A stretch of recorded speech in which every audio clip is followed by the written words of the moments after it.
Welcome to AV number 6. Let us start with brainstorming activity A1, part number 1. In pairs, discuss the professions and challenges one can take happily if one is really passionate about the job. In pairs, discuss the professions and challenges one can take happily if one is really passionate. तर खरोखर आंतरिक आवड असेल, अंतर्मनापासून जर एखादा व्यवसाय करायचं ठरवलं, तर त्याच्यातली आव्हानं आणि त्याच्यातली जी व्यावसायिकता आहे ते आनंददायी आपल्याला होऊ शकतात. तर याबद्दल आपल्याला चर्चा करायची आहे. तर खरंच असं होऊ शकतं का की एखादा व्यवसाय निवडताना जर आपण त्यातलं तारतम्य पाळलं, त्याच्यातली आव्हानं आपण आनंदाने स्वीकारल्या, आनंदाचा व्यवसाय जो आहे तो जो आपण स्वीकारला, तर जीवनातली बहार निश्चितच येत असते. तर बघूया आपण. The famous philosopher Carlyle said, if your passion matches with your profession, जर खरंच आपली आवड जर व्यवसायाशी त्या ठिकाणी मॅच झाली, you are the luckiest person, तर खरंच आपण एक अतिशय भाग्यवान असतो. When one is passionate about certain thing and one has to work on that in one's professional life, no amount of hard work appears tiring. तर कुठलंही जर अशा प्रकारे जर आवड निर्माण झाली तर कष्ट करणं काही विशेष वाटत नाही, कधी आपण थकतच नाही. In fact once passion will take one go in to details of the subject and a wide spectrum of knowledge will be unfolded. आणि खरंच असा आनंद जर मिळाला तर आपण त्या ठिकाणी अतिशय खोलवर जातो आणि एक वेगळा असा वेगळ्या पद्धतीचं जग खुलं होतं. The person is happy to know so much about the subject he loves and he never grumbles for overwork. तर कितीही काम केलं तरी माणूस थकत नाही, कारण एक आनंदाचा जो स्रोत आहे तो उपलब्ध असतो. He considers it is benefit as he has come to know the unknown things about the subject he loves. He enjoys exploring deep into the subject of the choice. आणि निश्चितच त्या ठिकाणी त्याला एक आनंद मिळत असतो. आणि कुठलाही आनंद मिळवायचा असेल तर त्या ठिकाणी आपण त्यात गेलं पाहिजे, आत खोल शिरलं पाहिजे. आणि अशा पद्धतीने व्यवसाय आणि आनंद हा जर त्याच्यातला फरक दिसण्याचा झाला तर निश्चितच त्या ठिकाणी आपला जीवन प्रवास सुखकर होऊ शकतो. सेकंड टॉपिक आहे, in groups organize a role play activity associated with wild life expert, wild life photographer, wild life conservator, explaining the differences and similarities involved in their profession. तर 3 रोल प्ले करायचा आहे आपल्याला एक प्रकारे. तर wild life expert जो आहे, वन्य जीवाबद्दलचा तज्ज्ञ इथे आहे. वाईल्ड लाईफ फोटोग्राफर आहे, एक छायाचित्रकार आहे. आणि वाईल्ड लाईफ कॉन्झर्वेटर आहे, एक संवर्धन करणारा आहे. ही 3 भूमिका दिलेल्या आहेत. आणि ह्या 3 भूमिका कशा पद्धतीने त्या ठिकाणी explaining the differences and similarities involved in their profession. तर ह्या तिघांच्याही व्यवसायामध्ये काय काय साम्य आहे, काय विविधता आहे आणि कशा पद्धतीने ही तिघं काम करू शकतात, तर त्याबद्दल आपल्याला त्या ठिकाणी सांगायचं आहे. तर वाईल्ड लाईफ एक्सपर्ट आहे, वाईल्ड लाईफ फोटोग्राफर आहे आणि वाईल्ड लाईफ कॉन्झर्वेटर आहे. अशा 3 रोल जे आहे ते आपल्याला अदा करायचे. तर वाईल्ड लाईफ एक्सपर्ट जे आहेत ते काय करतात, तर wild life experts generally study the wildlife and other animals and how they interact with the ecosystem. Wildlife expert study the physical characteristics of animals, their behavior, the impacts humans have on wildlife and natural habitat. तर विशेष करून प्राण्यांची ज्या सवयी असतात, प्राण्यांची वैशिष्ट्यपूर्णता आहे याचा अभ्यास ते करतात. आणि मानवी जीवनाशी त्याचा कशा पद्धतीने एक संबंध जोडता येईल त्या संदर्भात त्यांचं काम असतं. तर त्यांच्या सिमिलॅरिटी काय असतात, तर they all are nature lovers, सगळे हे निसर्गावर प्रेम करणारे असतात. दे आर ॲडव्हेंचरस, साहसी असतात. They must know local language and local law very well, त्यांना लोकल लँग्वेज आणि लोकल लॉ जो असतो त्याची त्यांना माहिती फार महत्त्वाची असते. All of them are advocates and spokespersons for wildlife and ecosystem. तर हे सगळे जे असतात ते प्रवक्ते असतात आणि विशेष करून त्या ठिकाणी पर्यावरणीय चक्र जे असतं त्या पर्यावरणीय चक्राच्या कुठल्याही माहिती त्या देऊ शकतात आपल्या समाजाला. डिफरन्सेस त्यांच्यामध्ये काय असतात, तर काही तफावत आहे. तर हे जे लोक असतात वाईल्ड लाईफ एक्सपर्ट जे असतात, they use to have problem solving skill, take quick decision, observation power as well as critical thinking skills. तर काही बाबतीत त्यांचे काही तफावत पण असू शकते, काही काही वेळेला प्रॉब्लेम सॉल्विंग स्किल प्रत्येकाचे वेगळे असतात आणि काही वेळा ते निर्णय चटकन घेतात. ऑब्झर्वेशन पॉवर त्यांची खूप असते. अशा पण डिफरन्सेस त्यांच्यामध्ये होऊ शकतात. वाईल्ड लाईफ फोटोग्राफर जो असतात जे असतात ते कशाबद्दल काम करतात तर वाईल्ड लाईफ फोटोग्राफर जे असतात ते विशेष करून they take images of animals or plant in their natural environment. They take photographs of wildlife and non-domesticated animal. तर विशेष करून वन्य प्राणी असतील, वन्य वनस्पती असतील, ह्या अनेक प्राण्यांचे वनस्पतींचे फोटो घेणं, जवळून त्यांची त्यांची जी शैली आहे ती अभ्यासणं हे त्यांना आवडतं. More importantly, they all need to have outdoor survival still since we have to stay in remote jungle. अनेक हे जे फोटोग्राफर असतात जंगलामध्ये राहतात फॉर डे अनेक दिवस ते राहतात निरीक्षण करतात.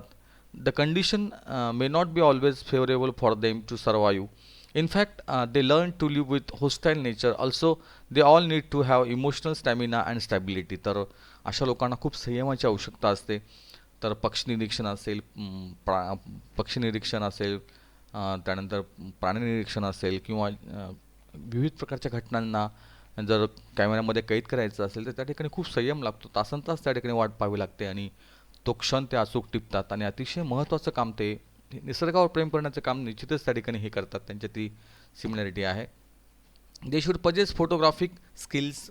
They should know editing. The photos they take not only has artistic value but scientific value and also since they can be used the research. तर खूप छान पद्धतीने त्यांची एक स्किल असते. ते स्किल वापरून ते अशी ही फोटोग्राफी जंगलातली फोटोग्राफी जी आहे ती हे करतात. वाईल्ड लाईफ कॉन्झर्वेटर जे आहेत ते काय करतात तर they generally study soil and water and their job is to care for. तर ते विशेष करून ह्या निसर्ग संपदा त्यातलं पाणी आणि त्यातली मृदा ही अतिशय महत्त्वाची त्याचा तो अभ्यास ते करतात. To care for and protect wild life system. आणि विशेष करून ह्या सगळ्या प्राण्यांशी निगडीत ह्या सगळ्या गोष्टी ज्या आहेत वन्यजीवाशी संबंधित ज्या गोष्टी त्याचं संवर्धन करण्याचं काम ते करतात. Lot of issues and like global warming, deforestation, water scarcity, natural disasters, ज्या अनेक अशा गोष्टी आहेत ज्याच्यात जागतिक तापमानवाढ आहे, जंगलतोड आहे, पाण्याची दुर्भिक्षा आहे, काही नैसर्गिक संकट आहे, यांना कशा पद्धतीने तोंड देता येईल त्यासाठी काय काय उपाययोजना करता येतील याचा अभ्यास सातत्याने चालू असतो ह्या लोकांचा वाईल्ड लाईफ कॉन्झर्वेटरचा. तर संवर्धन करण्याचं काम ते करतात.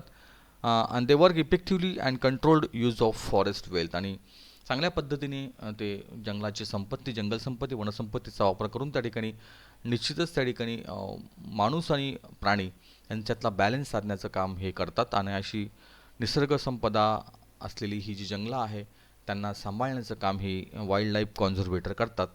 तर या तिघांचे वेगवेगळे जॉब आहेत. ते जॉब कशा पद्धतीने आहेत आणि त्यांनी ते आपल्याला एक रोल प्ले करायचा आहे. त्यांनी कशा पद्धतीने ते ती भूमिका अदा करतायत त्याबद्दलचं आपण थोडक्यात हे बघितलं इथे. पुढे आपण जाऊया 8.2 जाऊया. Arrange the following incidents in a proper sequential order as they have occurred in part 1. तर खाली हे जे इन्सिडेंट्स आलेले आहेत, ही जी घटना आहेत, we have to make it in a proper order. त्यांची ऑर्डर आपली प्रॉपर करायची, सिक्वेन्स जो आहे तो लावायचा आहे. तर इथे आहे writer realise that he was lost in the woods. The langur saw the leopard. The author was moving from the jungle in as quietly as possible, finding his way through the thicket. The author met a villager. तर ह्या 4 घटना आहेत आणि ह्या 4 घटनांना आपल्याला लिहायचं आहे. तर पहिली घटना जी ह्या ठिकाणी आहे ती आहे C. The author was moving from the jungle as quietly as possible, finding his way through the thicket. अतिशय दाट अशा त्या जंगलातून मार्ग काढत त्या ठिकाणी आपले लेखक त्या ठिकाणी चाललेले होते. आणि पुढची घटना आहे द लंगूर सॉ द लिओपार्ड. अचानक त्या ठिकाणी हे जे लंगूर आहे, माकड आहे, त्यांनी आपल्या ह्या बिबट्याला बघितलं. नंतर घडलं writer realise that he was lost in the woods. त्याला कळलं की लेखकाला कळलं की आपण त्या ठिकाणी निश्चितच ह्या जंगलामध्ये हरवलेलो होतो. आणि शेवटचं द ऑथर मेट अ व्हिलेजर. आणि शेवटी त्या चौथ्या घटनेमध्ये त्या ठिकाणी लेखकाला ते तिथले जे जंगलातले रहिवासी आहे ते त्या ठिकाणी राजू इस्कापे नावाचे ते भेटलेले आहे. Correct the false statements part 2. आता आपल्याला हे वाक्य जे आहे ते बरोबर करायचं आहे. Earlier Shaz was in the field of finance. सुरुवातीला शाज जे आहे हे फायनान्समध्ये होते, आर्थिक खात्यात ते होते. अगदी बरोबर आहे, वाक्य बरोबर आहे ते. BCRTI was founded out of the genuine urge to conserve the habitat of the wildlife. तर वन्य जमातीची जी सामायिक जीवनपद्धती आहे तिला सांभाळण्याचं काम निश्चितच त्या ठिकाणी BCRTI करते. अगदी बरोबर आहे, हे वाक्य पण दोघे वाक्य बरोबर आहे. Shaz fail to utilize the finance incurred out of tourism. Shaz जे आहे ते आर्थिक खात्यातून त्यांना मिळालेला पैसा जो आहे ते टुरिझमसाठी त्यांना वापर करण्यासाठी ते अपयशी ठरले असं असं वाक्य आहे. तर ते वाक्य चूकच आहे. Shaz put tourist currency to good use. तर उलट त्या ठिकाणी पर्यटकांकडून मिळालेला पैसा जो आहे तो कशा पद्धतीने चांगला यूज करता येईल याचं त्यांनी बघितलं. Shaj put tourist currency to good use. According to the local agriculturist, seeing is more essential than listening. तर ते म्हणतात की लोकल ॲग्रिकल्चरिस्ट जे आहे त्यांच्यामध्ये त्या ठिकाणी बघणं हे अतिशय महत्त्वाचं आहे ऐकण्यापेक्षा. तर नाही, ऐकणे महत्त्वाचं आहे बघण्यापेक्षा. तर हे वाक्य पण फॉल्स आहे. शेवटची दोन्ही वाक्य फॉल्स आहेत. According to the local agriculturist, listening is more essential than seeing. तर लिसनिंग महत्त्वाचं आहे सीइंगपेक्षा. पुढे आपण जाऊया. Next, complete the given web part 1. तर खालची जी वेब आहे ती पूर्ण करायची आहे. Signs of the vicinity of the village. तर आता जिथे खेड्याजवळ आहे अशा जवळ असण्यासाठी त्या ठिकाणी कोणते चिन्ह आहे, त्याच्या सानिध्यामध्ये काय काय त्या ठिकाणी येतं. तर त्या ठिकाणी आपल्याला दिसतं, जवळ असेल तर मार्क्स ऑफ बायसिकल व्हील्स त्या ठिकाणी दिसलं आपल्याला. त्या ठिकाणी सायकलच्या चाकाची निशाणी दिसली. Tiny sleepy village partially visible through the green woods. त्या हिरवेगार जंगलातून त्या ठिकाणी पिटेझरी नावाचं गाव आम्हाला झोपलेलं त्या ठिकाणी छोटंसं गाव दिसलं.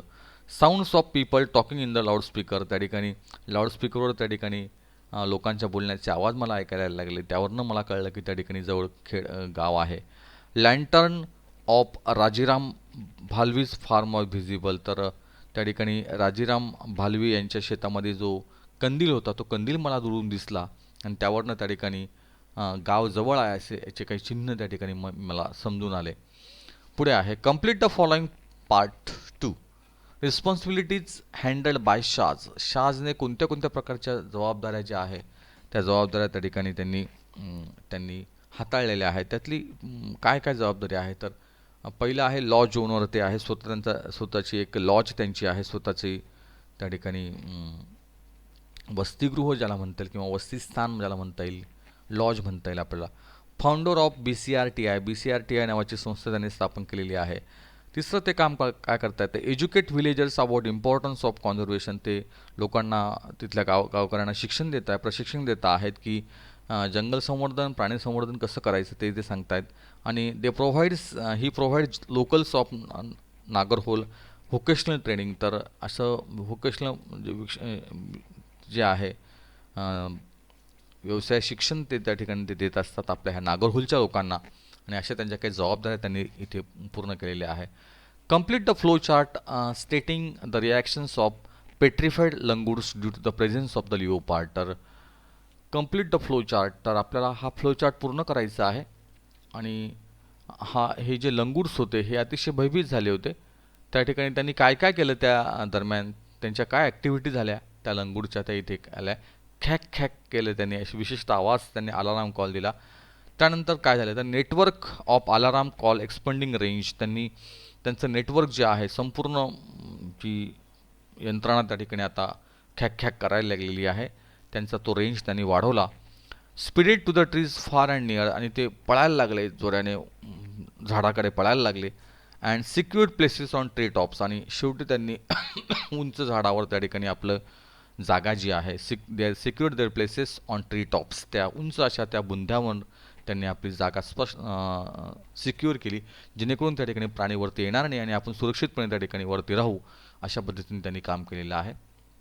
नंतर आलेलं आहे, complete the web describing each step taken by the writer as a solitary traveller while moving in the jungle with great precaution. तर हा वेब पूर्ण करायचा आहे. Complete the web describing each step taken by the writer as a solitary traveller, तर एक एकाकी प्रवासी म्हणून त्या ठिकाणी आपल्या ह्या लेखकाने कोणत्या कोणत्या स्टेप्स घेतल्या, कोणत्या कोणत्या त्यांनी कशा पद्धतीने ते गेले, while moving in the jungle with great precaution, त्यांनी कशा पद्धतीने त्यांनी काळजी घेतली आहे. तर precautions taken by the writer, त्यांनी काय काळजी घेतली, तर कॅमोफ्लेजिंग द हाईड, त्यांनी आपला जो ज्या ठिकाणी ते लपले होते ती जागा त्यांनी बरोबर त्या ठिकाणी मिळतीजुळती करून ठेवली त्या वातावरणाशी.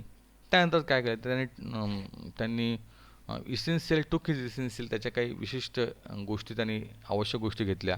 Trading cautiously among the wood, चालताना त्यांनी त्या जंगलातून अतिशय काळजीपूर्वक पावलं त्यांनी टाकली. Keeping his eyes and ears open like a fox, एखाद्या कोल्ह्यासारखे आपले डोळे आणि कान त्यांनी उघडे ठेवले. मेंटेनिंग सायलेन्स, त्यांनी शांतता त्या ठिकाणी मेंटेन केली. ग्रास्पिंग व्हेरियस साऊंड्स, आणि विविध प्रकारचे जे आवाज त्यांना येत होते ते प्रत्येक आवाज त्यांनी ते ग्रास्प केले, त्यांनी त्याला ॲक्सेप्ट केलं आणि त्याच्यावरनं त्यांनी पुढे काय काय होऊ शकतं याचा एक अंदाज त्यांनी बांधला. तर अशा प्रकारे त्यांनी जंगलातून जाताना काळजी घेतलेली आहे आणि त्या पद्धतीने विशिष्ट पद्धतीने जंगलाची जी एक रचना असते ती ते इथे त्यांनी समजून सांगितलेली आहे. इथे आपण थांबूया आणि पुढच्या एव्हीकडे वळूया. थँक्यू.